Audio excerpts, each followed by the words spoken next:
여기는 프랑스 파리 이구에 위치한 한 카페. 장대비까지 쏟아지는 날씨지만 이 카페 앞에는 수많은 프랑스 사람들이 줄을 서고 있습니다. 바로 오징어 게임으로 유명해진 한국의 전통 놀이들을 직접 체험하기 위해 임시로 열린 오징어 게임 팝업 스토어에 들어가기 위해서인데요. 하지만 잠시 후 이곳은 질서를 지키지 않은 몇몇 사람에 의해 아수라장이 되고 맙니다. 경찰까지 방문하고 나서야 비로소 정리가 된 현장. 현장에서 줄을 서고 있던 한 여성은 한국이었다면 상상도 할 수 없는 장면이라며 충격을 받은 듯한 모습인데요. 그도 그럴 것이 그녀가 한국에서 머물 때에는 완전히 정반대의 경험을 했기 때문입니다. 과연 그녀가 한국에서 어떤 경험을 한 건지 함께 알아보러 가실까요? 안녕하세요. 파리에서 살고 있는 30대 초반 직장인 줄리아입니다. 파리지앵이라고 하면 대부분 세련되고 우아한 이미지를 떠올리시겠지만 제 마음속에는 여전히 한국의 정이 가득 남아 있어요. 바로 어린 시절 겪었던 일들 때문이죠. 제가 어린 시절 한국에서 어떤 특별한 경험들을 했는지, 그리고 이런 일들이 제 인생에 어떤 영향을 끼쳤는지에 대해 말씀드리고 싶어 이렇게 글을 적어봤답니다. 얼마 전 제가 살고 있는 파리 샹젤리제 거리에서 정말 특별한 광경을 목격했는데요. 넷플릭스에서 주최한 무궁화 꽃이 피었습니다 라는 이벤트였어요. 개선문 앞에 거대한 영이 로봇이 설치되어 있었고 456명의 참가자들이 초록색 트레이닝복을 입고 있었죠. 핑크 가드들의 모습까지 더해져서 마치 드라마 속 한 장면 같더군요. 그 광경을 보는 순간 제 마음속 깊이 묻어두었던 어린 시절의 기억들이 물밀듯이 쏟아져 나왔습니다. 아버지의 회사 발령으로 한국에서 6년을 보냈던 그때, 처음에는 너무나도 두렵고 낯설었던 그곳에서 저는 제 인생에서 가장 소중한 추억들을 만들었거든요. 당시 저는 초등학교 1학년이었어요. 노란 벽지가 붙은 제 방에서 레고를 가지고 놀고 창가에 앉아 동네 친구들이 놀러오기만을 기다리던 그런 평화로운 일상이었죠. 매일 아침 늘 가던 프랑스 학교에서 선생님과 친구들과 즐겁게 지내고 있었는데 어느 날 갑자기 아빠가 한국으로 발령이 났다는 이야기를 듣게 됐어요. 처음에는 그게 무슨 뜻인지도 잘 몰랐지만 이사 준비를 하는 엄마 아빠의 분주한 모습을 보면서 상황이 심각하다는 걸 깨달았죠. 프랑스에서의 평화로운 일상을 뒤로하고 갑자기 한국으로 떠난다는 소식을 들었을 때 솔직히 많이 두려웠어요. 저는 밤마다 이불 속에서 걱정이 됐어요. 말도 통하지 않는 나라에서 어떻게 지내야 할지, 친구는 사귈 수 있을지, 창밖으로 보이는 익숙한 거리와 건물들, 매일 아침 인사하던 옆집 할머니, 학교 가는 길에 들르던 빵집, 이 모든 것들과 헤어져야 한다는 게 너무 슬펐어요. 특히 제일 친한 친구 소피와 헤어져야 한다는 생각에 밤마다 이불 속에서 눈물을 훔치기도 했죠. 때로는 베개에 얼굴을 파묻고 소리 없이 엉엉 울기도 했어요. 부모님이 들으실까봐 조용히요. 엄마는 출국 전까지 저와 함께 열심히 한국어를 공부했어요. 매일 저녁 식사가 끝나면 거실 테이블에 앉아서 한국어 책을 펼쳤죠. 안녕하세요. 감사합니다. 같은 기본적인 인사말부터 시작해서 짧은 문장들을 연습했지만 한국어는 정말 어려웠어요. 자음과 모음을 배우는 것부터가 너무 낯설었고 특히 받침이 있는 글자들은 제 혓바닥이 꼬이는 것만 같았어요. 프랑스어와는 너무나도 다른 문법 체계에 제 머리는 이미 포화 상태였죠. 엄마가 열심히 가르쳐 주시는데도 자꾸만 까먹게 되고 발음은 계속 이상하게 나오고 그럴 때마다 눈물이 날 것 같았지만 열심히 하시는 엄마를 실망시키고 싶지 않아서 꾹 참았어요. 비행기를 타고 한국으로 가는 동안에도 엄마는 제게 한국어 단어들을 가르쳐 주셨어요. 비행기 좌석에 앉아서도 쉬지 않고 한국어 책을 펴고 계셨죠. 이건 학교라고 읽는 거야. 이건 친구라는 뜻이야. 하면서 하나하나 설명해 주셨지만 저는 이미 긴장감에 휩싸여 있었기 때문에 머릿속에 하나도 들어오지 않았죠. 엄마의 목소리는 점점 멀게만 들렸고 단어 카드의 글자들은 제 눈앞에서 춤을 추는 것만 같았어요. 비행기 창밖으로 보이는 구름들만 하염없이 바라보며 미지의 나라였던 한국에 대한 두려움에 떨었어요. 솜사탕처럼 보송보송해 보이는 구름들 사이로 파란 하늘이 보일 때면 프랑스에서의 마지막 날 친구들과 놀았던 공원이 생각나 가슴이 아팠죠. 비행기 안은 따뜻했는데도 저도 모르게 몸이 떨리고 손바닥에는 식은땀이 나더라고요. 옆자리에서 주무시던 아빠가 제 어깨를 토닥여 주시면서 걱정하지 마, 다 잘 될 거야 라고 말씀하셨지만 그 말도 위로가 되지 않았어요. 12시간이나 되는 긴 비행 시간 동안 저는 그저 이 비행기가 영원히 착륙하지 않았으면 좋겠다고 생각했죠. 착륙하는 순간부터는 정말로 모든 게 달라질 테니까요. 승무원 언니가 건네주는 주스도 먹고 싶지 않았고 좋아하던 장난감들도 눈에 들어오지 않았어요. 그저 창밖으로 끝없이 펼쳐진 하늘만 바라보며 곧 마주하게 될 낯선 나라에서의 생활을 상상하면서 심장이 두근거리는 소리를 들었죠. 한국에 도착하고 맞이한 첫 등교일은 정말 잊을 수 없는 날이었어요. 학교 정문 앞에 섰을 때 한글로 된 간판을 보며 제 심장은 마구 뛰기 시작했어요. 운동장에서 뛰어노는 아이들의 웃음소리와 한국어로 떠드는 소리가 들려왔지만 그때의 저에겐 그저 낯설고 두려운 소음일 뿐이었죠. 부모님과 함께 교무실로 들어가 담임 선생님을 만났을 때의 기억이 생생해요. 긴 복도를 걸어 교무실 문을 열었을 때 커피 냄새와 종이 냄새가 섞인 독특한 향기가 코끝을 스쳤죠. 여러 선생님들이 책상에 앉아 계셨는데 그 중에서 꽃무늬 원피스를 입으신 분이 제 담임 선생님이셨어요. 선생님은 밝은 미소로 저를 맞아주셨지만 두 분이 이어지는 대화 속에서 저는 그저 어리둥절한 채로 서 있을 수밖에 없었죠. 선생님의 목소리는 부드럽고 따뜻했지만 그 말들은 마치 물속에서 들리는 것처럼 흐릿하게만 들렸어요. 나중에 들어보니 엄마도 한국말이 서투르다 보니 당시에 선생님과 대화하는 게 쉽지 않았다고 하시더군요. 엄마는 서툰 한국말로 뭔가를 설명하시려 애쓰셨고 아빠는 영어로 중간중간 도움을 주시려 했지만 그것도 쉽지 않아 보였어요. 선생님의 책상 위에는 제 전학 서류가 펼쳐져 있었는데 그 위에 쓰인 한글들이 마치 수많은 개미들이 기어다니는 것처럼 보였죠. 교무실의 형광등 불빛은 유난히 밝았고 그 아래서 저는 마치 무대 위에 선 것처럼 불편한 기분이었어요. 교실로 들어서는 순간 모든 아이들의 시선이 저에게 쏟아졌어요. 마치 시간이 멈춘 것처럼 교실이 조용해졌고 창문 너머로 들어오는 햇살마저 저를 비추는 것 같았죠. 금발 머리에 파란 눈을 가진 제 모습은 아이들에게 신기한 구경거리였나 봐요. 누군가는 입을 막고 키득거렸고 또 다른 친구는 옆자리 친구를 쿡쿡 찌르며 저를 가리켰어요. 선생님께서 칠판에 제 이름을 쓰시고 뭐라고 말씀하셨는데 그때는 자기소개라는 걸 이해하지도 못했어요. 칠판에 적힌 제 이름은 마치 이상한 그림처럼 보였고 저는 그저 그 자리에 서서 발끝만 바라보고 있었죠. 교실 안에서는 웃음소리와 속삭임이 들려왔고 그 소리가 저를 더욱 긴장되게 만들었죠. 제 얼굴이 점점 뜨거워지는 게 느껴졌고 아마 귀까지 빨개지지 않았을까 싶네요. 자리에 앉고 나서도 주변 친구들이 말을 걸어올 때마다 저는 그저 어색한 미소만 지을 수밖에 없었어요. 봉주르라고 인사하는 아이들에게 겨우 안녕하세요라고 답했지만 그 이상의 대화는 불가능했죠. 어설픈 발음으로 한국어를 시도하면 아이들이 웃음을 터뜨렸고 그럴 때마다 제 얼굴은 새빨개져서 고개를 숙이기 바빴어요. 수업 시간은 더욱 힘들었어요. 칠판에 적힌 한글을 알아볼 수도 없었고 선생님의 말씀도 하나도 이해할 수 없었죠. 주변 친구들이 열심히 필기하는 동안 저는 그저 멍하니 앉아있을 수밖에 없었어요. 혹시 선생님이 저를 지목할까봐 늘 긴장하고 있었고 알겠어요? 라는 말이 들릴 때마다 식은땀이 났죠. 쉬는 시간이 되자 아이들은 삼삼오오 모여 이야기를 나누고 놀았지만 저는 혼자 책상에 앉아 있을 수밖에 없었어요. 몇몇 아이들이 제 금발 머리와 파란 눈을 신기해하며 다가와서 구경하고 심지어 만져보기도 했죠. 프랑스에서는 한 번도 겪어보지 못한 경험이었어요. 마치 제가 동물원의 진귀한 동물이 된 것 같은 기분이었죠. 그날 방과 후 정말 특별한 일이 있었어요. 교실에서 혼자 가방을 챙기고 있을 때였죠. 창밖으로는 노을이 지기 시작하고 있었고 대부분의 아이들은 이미 집으로 돌아간 후였어요. 저는 천천히 새 책가방에 책들을 넣으면서 힘들었던 하루를 되돌아보고 있었죠. 그때 갑자기 한 남자아이가 다가와서 손을 흔들며 같이 놀자라고 말하더라고요. 무슨 말인지 정확히는 이해하지 못했지만 그 아이의 표정과 제스처가 따뜻하게 느껴졌어요. 까만 동그란 눈에 환한 미소를 짓고 있는 모습이 마치 천사처럼 보였죠. 그 아이는 제가 못 알아듣자 운동장을 가리키며 손짓으로 설명했어요. 양손을 흔들면서 뛰는 신용도 하고 자기 옆에 제가 서 있는 것처럼 손짓도 했죠. 그 모습이 너무 귀여워서 저도 모르게 웃음이 나왔어요. 어렴풋이 그 뜻을 이해한 저는 조심스럽게 고개를 끄덕였죠. 사실 많이 긴장되고 두려웠지만 그 아이의 따뜻한 미소에 용기를 낼 수 있었어요.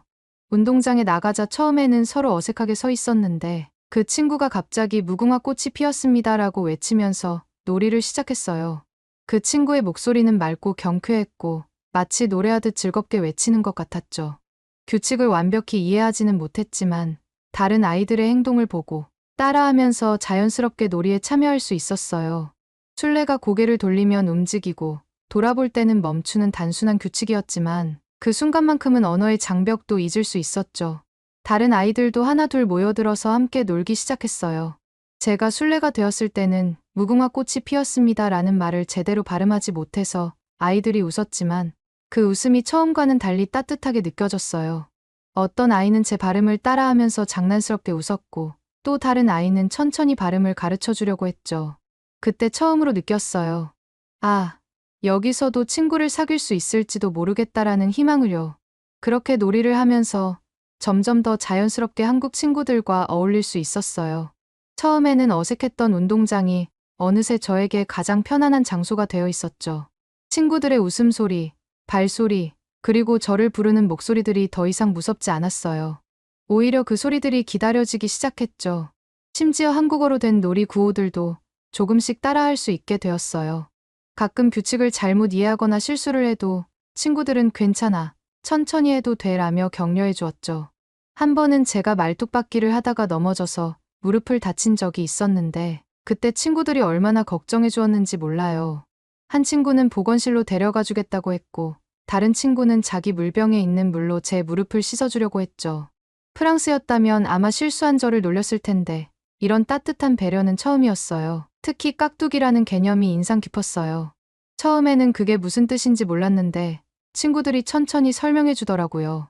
프랑스에서는 실수하면 바로 탈락되는 게 당연했는데 한국 친구들은 저를 위해 특별히 규칙을 조정해주고 계속 참여할 수 있게 해주었거든요. 한 번 더 해봐. 이번에는 내가 성공할 거야. 라며 응원도 해주었어요. 그때 느낀 따뜻함은 지금도 잊을 수가 없어요. 친구들의 미소, 격려하는 목소리, 그리고 저를 기다려주는 마음. 그 모든 것이 제게는 꿈만 같은 시간이었답니다. 한국에서의 시간이 지날수록 저는 점점 더 많은 놀이를 배우고 친구들과 가까워졌어요. 운동장의 구석구석이 저희들의 놀이터가 되었고 쉬는 시간만 되면 친구들과 함께 뛰어다녔죠. 말뚝박기는 처음에는 무서워서 망설였는데 친구들이 우리가 받쳐줄게, 걱정하지 마 라고 하면서 도와줬어요. 고무줄놀이 같은 한국의 전통 놀이들도 익숙해졌고 발목에서 무릎, 허리까지 고무줄을 올리면서 점점 실력이 늘어가는 게 재미있었어요. 특히 골목길에서 숨바꼭질을 하며 노는 시간들이 정말 즐거웠어요. 좁은 골목길 사이사이에 숨어서 친구들의 발소리에 숨죽이던 순간들, 그때의 두근거림이 아직도 생생하답니다. 비가 와도 친구들과 함께라면 전혀 개의치 않고 놀았던 기억이 나네요. 오히려 빗물이 튀는 게 재미있어서 더 신나게 뛰어다녔던 것 같아요.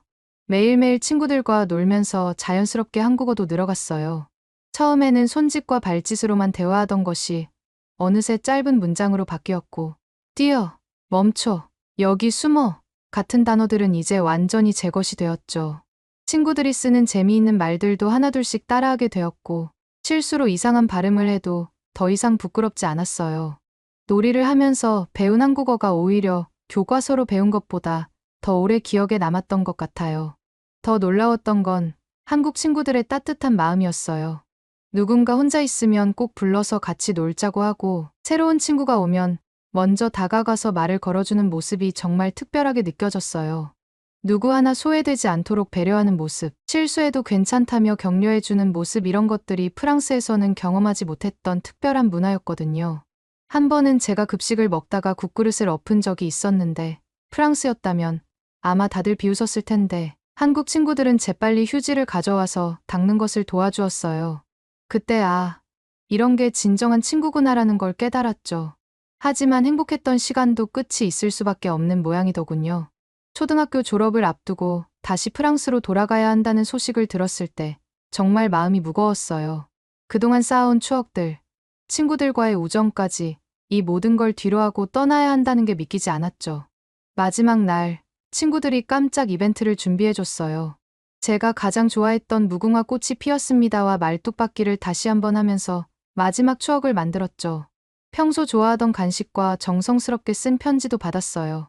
언젠가 다시 만나자. 너는 우리에게 특별한 친구였어 라는 말들이 적힌 편지를 읽으며 눈물을 참을 수 없었죠. 그렇게 프랑스로 돌아왔을 때 모든 게 낯설게 느껴졌어요. 익숙했던 환경인데도 뭔가 허전했죠. 프랑스 친구들과 놀 때마다 한국에서의 추억이 떠올랐어요. 특히 경쟁적이고 개인주의적인 분위기가 더 크게 느껴졌죠. 실수하면 비난받고 약한 모습을 보이면 놀림감이 되는 모습들이 이제는 낯설게 다가왔어요. 그러던 중 우연히 저희 반에 한국에서 온 전학생 유진이가 들어왔어요. 그날도 평범한 아침이었는데 선생님이 새로운 친구를 소개합니다라고 하시더니 교실 앞으로 까만 머리의 아이를 데리고 오셨죠. 긴장한 듯 손가락을 꼭 쥐고 있던 유진이의 모습이 아직도 눈에 선해요. 제가 처음 한국에 갔을 때처럼 불안해하는 유진이의 모습이 눈에 들어왔죠. 살짝 떨리는 목소리로 자기소개를 하는 모습을 보니 6년 전 제 모습이 겹쳐 보이더라고요. 다른 아이들은 유진이의 서툰 발음을 놀리고 점심시간에는 일부러 멀리하기도 했어요. 프랑스어를 못하네. 쟤랑은 말이 안 통해라며 수군거리는 소리가 들렸고 급식을 먹을 때도 유진이 주변의 자리는 항상 비어 있었어요. 한 번은 유진이가 실수로 급식 쟁반을 떨어뜨렸는데 몇몇 아이들이 큰 소리로 웃으며 손가락질을 하더라고요. 그때 유진이의 눈에 눈물이 고이는 걸 봤어요. 그런 유진이를 보면서 더는 가만히 있을 수 없었어요. 내가 한국에서 받았던 따뜻함을 이제는 내가 나눠줄 차례구나 하는 생각이 들었죠. 그동안 한국 친구들에게 받았던 배려와 친절을 떠올리면서 이제는 제가 그런 사람이 되어야겠다고 마음먹었어요. 그래서 용기를 내어 한국어로 말을 걸었어요. 안녕. 난 한국에서 6년 동안 살았었어. 혹시 도움이 필요하면 말해줘. 6년간의 한국 생활에서 배운 한국어로 이야기를 나누었죠. 유진이는 제가 한국어로 말을 걸자 정말 반가워하더라고요. 처음에는 놀라서 눈을 동그랗게 뜨더니 이내 환한 미소를 지으며 진짜 한국어를 할 줄 알아? 물었어요. 그때 유진이의 표정에서 안도감이 느껴졌어요. 저는 유진이에게 학교 생활에 대해 설명해주고 유진이는 저에게 최근 한국 소식들을 들려주었어요. 급식 메뉴 고르는 법부터 수업 시간에 필기하는 방법까지 제가 어려웠던 경험들을 바탕으로 하나하나 알려줬죠. 저희는 금세 가장 친한 친구가 되었고 점심시간마다 함께 보내며 서로의 이야기를 나누었죠. 때로는 한국어와 프랑스어를 섞어가며 이야기하는 것이 우리만의 특별한 비밀처럼 느껴졌답니다. 그렇게 유진이와 저는 성인이 된 이후에도 가장 친한 친구로 남아있을 수 있었답니다. 대학에 진학한 후에도 주말마다 만나서 카페에서 수다를 떨고 서로의 고민을 나누었어요. 특별한 날이 아니어도 갑자기 전화해서 만나자고 하면 어김없이 달려와 주는 그런 친구였죠. 때로는 유진이네 집에 가서 아주머니가 해주신 김치찌개를 먹으며 한국에 대한 그리움을 달래기도 했어요. 그리고 약 3년 전 넷플릭스에서 오징어 게임 시즌1이 공개되었어요. 파리의 거리에는 초록색 트레이닝복을 입은 사람들의 포스터가 붙어 있었고 지하철에서도 드라마 이야기가 들려왔죠. 전 세계적으로 화제가 되었을 때 유진이는 흥분된 목소리로 전화해서 저에게 드라마 시청을 제안했어요. 마침 휴일이었던 주말, 저는 유진이의 집으로 향했죠. 유진이는 미리 한국 과자들도 준비해 두었더라고요. 드라마를 보는 순간 저는 추억에 빠졌어요. 화면 속에 등장한 무궁화 꽃이 피었습니다. 장면은 제 어린 시절 추억을 떠올리기에 충분했거든요. 거대한 영희 인형이 고개를 돌릴 때마다 제 심장도 같이 쿵쾅거리는 것 같았어요. 참가자들이 움직이다 멈추는 모습을 보며 운동장에서 친구들과 뛰어놀던 그때가 생생하게 떠올랐죠.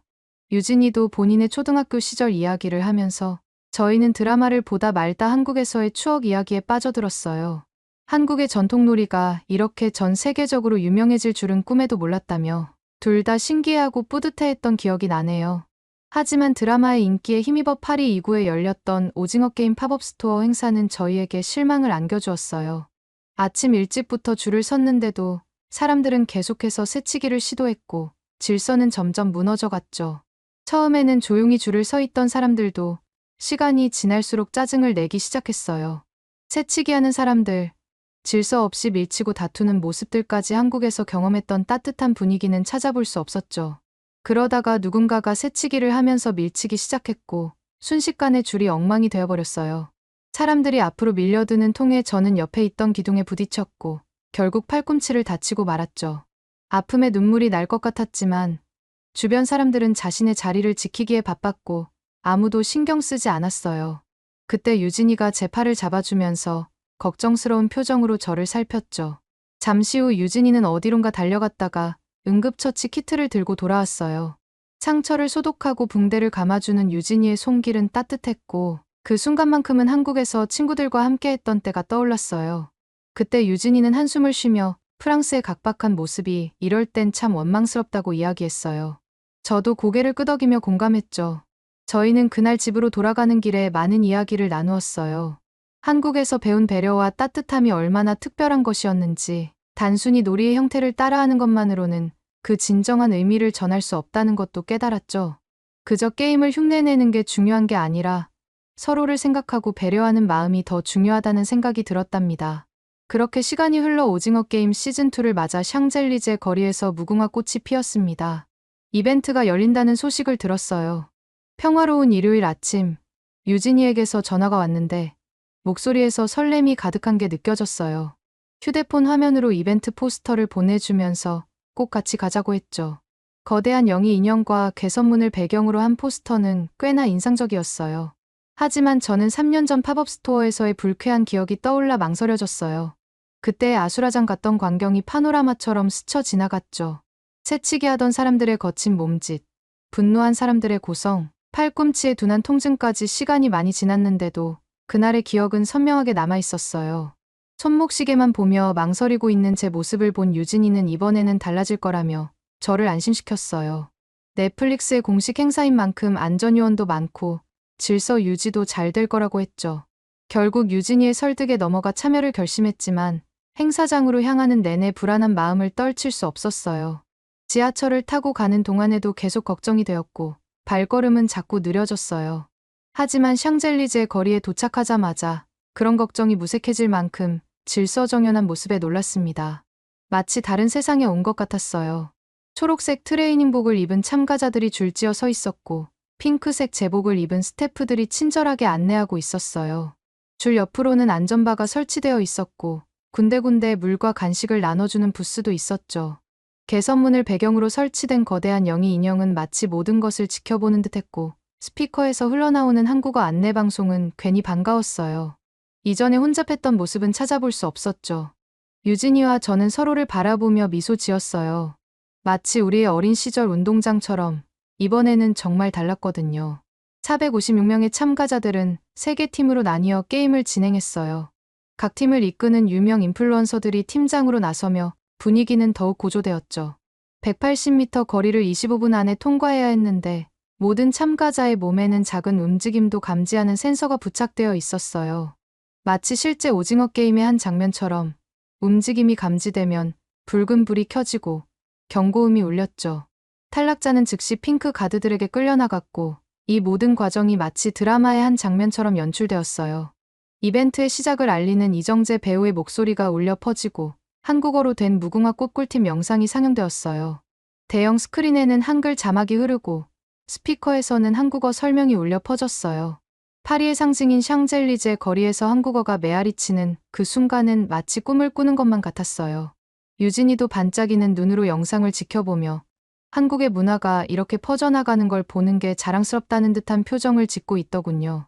주최 측에서는 단순한 게임 규칙뿐만 아니라 무궁화 꽃이 피었습니다에 담긴 협동과 배려의 정신도 강조했어요. 각 참가자에게 나눠준 안내문에는 놀이의 역사와 문화적 의미가 자세히 설명되어 있었고 서로를 배려하며 즐기는 것의 중요성이 강조되어 있었죠. 스태프들도 참가자들 사이에서 발생할 수 있는 마찰을 즉시 중재하며 평화로운 분위기를 유지하려 노력했어요. 3년 전 팝업 스토어의 혼란스러웠던 모습은 찾아볼 수 없었죠. 게임이 시작되자 거대한 영희 로봇 앞에서 참가자들이 움직임을 멈추거나 달리는 모습을 보며 저는 마치 시간 여행을 한 것 같은 기분이 들었어요. 햇살이 비치는 운동장, 친구들의 웃음소리, 그리고 설렘 가득했던 그 순간들이 물밀듯이 밀려왔답니다. 어린 시절 한국 학교 운동장에서 친구들과 뛰어놀던 그때로 돌아간 것 같았거든요. 그리고 프랑스식으로 각색된 하나 둘 셋 태양, 구호가 울려 퍼졌을 때는 타임머신을 탄 듯한 느낌이 들었어요. 프랑스어와 한국어가 절묘하게 어우러진 이 순간이 왠지 모르게 제 정체성을 대변하는 것만 같더라고요. 마치 제 안에 있는 프랑스와 한국의 모든 것들이 하나로 어우러지는 듯했죠. 한국의 무궁화 꽃이 피었습니다가 이렇게 재해석되어 울려 퍼지는 걸 들으니 뭔가 신기하면서도 감동적이었어요. 그 순간 유진이와 눈이 마주쳤는데 저희는 말하지 않아도 서로의 마음을 알 수 있었답니다. 그 순간 문득 제게 처음으로 다가와 놀자고 했던 그때 그 친구의 얼굴이 선명하게 떠오르더라고요. 거기에 더해 서툴던 제게 친절하게 규칙을 알려주고 실수해도 괜찮다며 격려해주던 모든 친구들의 얼굴이 하나하나 떠올랐죠. 그리고 언젠가 다시 한국으로 돌아가 그때의 친구들을 만나고 싶다는 생각이 강하게 들었습니다. 그들은 지금 어떤 모습으로 살고 있을까? 우리처럼 그때의 추억을 떠올리고 있을까? 그런 생각들이 마음 한켠을 채우면서 말이에요. 무궁화 꽃이 피었습니다. 게임이 끝난 후 저는 유진이와 함께 샹젤리제 거리 한켠에 앉아 이야기를 나누었어요. 비록 그렇게 6년 정도만 한국에서 살다가 프랑스로 돌아와야 했지만 프랑스에서 유진이라는 소중한 친구를 만난 것은 정말 큰 행운이라고 생각한답니다. 한국에서의 6년 덕분에 저는 한국의 정을 마음속 깊이 품은 사람이 된 것 같아요. 그리고 언젠가는 꼭 다시 한국으로 돌아가 그때의 친구들을 만나고 싶어요. 그 친구들에게 이렇게 소중한 추억을 선물해줘서 고맙다고, 그 마음이 지금까지도 제 삶에 큰 힘이 되고 있다고 말해주고 싶네요. 그래서 그러는데 제가 한국에 놀러 간다면 그때 같이 놀았던 친구들을 찾을 수 있는 좋은 방법이 있을까요? 오늘의 사연은 어떠셨나요? 오늘의 사연이 마음에 드셨다면 좋아요만 한번 눌러주세요. 1초밖에 안 걸리지만 좋아요를 한번 눌러주시면 더 좋은 사연을 소개해드리는데 큰 힘이 된답니다. 긴 영상 시청해주셔서 감사합니다. 오늘도 행복한 하루 보내세요.